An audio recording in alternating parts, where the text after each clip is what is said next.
আপনি দেখছেন বিনি পয়সায় বিনোদন। বিষ্ণুদেবকে জিজ্ঞাসাবাদ করার জন্য গীতা এবং বড়বাবু দুজনেই হাজির, এবং গীতা একের পর এক প্রশ্ন করছে বিষ্ণুদেবকে।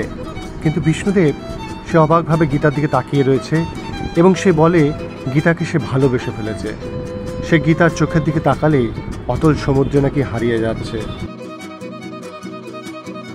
গীতা প্রচণ্ড রেগে যায় তার কথা শুনে, তাকে অসভ্য বলতে থাকে এবং গীতা তাকে বলে যে আমি যা বলছি তাই শুনুন, আমার কথার উত্তর দিন।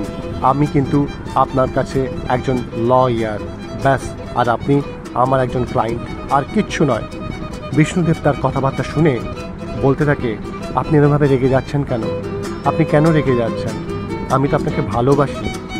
সেই শুনে গীতা আরও রেগে যায় এবং আঙুল উঁচিয়ে বিষ্ণুদেবকে বলতে থাকে যে লম্পট, বাজে লোক, জঘন্যভাবে কথাবার্তা বলছেন আপনি। বড়বাবুও গীতাকে শান্ত করার চেষ্টা করে। তারপর গীতার এরম রাগ দেখে বিষ্ণুদেব অনেক কথাই বলতে শুরু করে গীতার কাছে। বিষ্ণুদেব ঠিক গীতাকে কী কী জানালো তা জানার জন্য অবশ্যই আপনাকে দেখতে হবে বিনি পয়সায় বিনোদন।